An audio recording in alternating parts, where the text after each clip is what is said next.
Yebo, ikhona vele into lapho uthola kokuthi uphupha uyachama.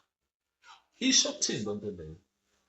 Ingilosi lapho isuke ikubonisa kokuthi kwenzakalani.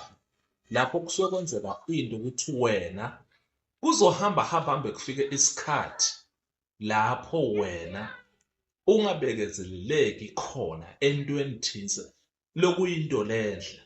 Lapho uthola ukuthi umuntu uzohluleka kokuthi abekezelele bunguwe bakho abubuke ngenye indlela.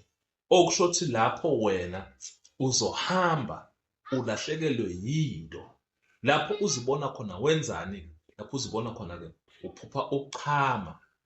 Kwesinye-ke isikhathi kuyenzeka-ke uma uphupha ukuchama, uvuke uchame kwangempela, umbhede umanzi. Kulishwa-ke leyo nto leyo, kukhomba-ke simo-ke salo mkhuba-ke lona-ke lomubi-ke lo mhlola-ke lona kokuthi vele-ke ukhona-ke lapha esimeni sekuphila kwakho, noma-ke kukhona-ke umuntu lokuphosa ngayo lento. Kuyenzeka kwesinye isikhathi uthole omunye umuntu makadlile emanzi kaponjwana, uthole ukuthi makasekadlile masekabuyela ekhaya uvuka azonele. Lo munye uthola ukuthi vele kuyimpilo yakhe kusukela azalwa yena vele uyachama makalele vele kuhamba kufike lapho esigabeni sokuthi kuba khona umuntu lo kumele ambekezelele am-understand-e ukuthi lo muntu lo uwumuntu lo kanjena.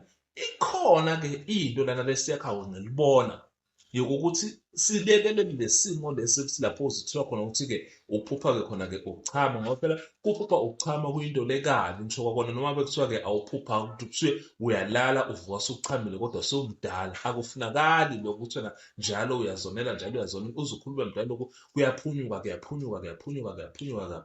kungcolisa izingubo and kwakha ini? Nokunuka. Umuntu-ke lo suke vele akufaka le nto lo suke vele adiqilela impilo yakho emuva ukuthi impilo yakho ayingahambi kahle, umuntu akangakhoni ukukubekezelela wena.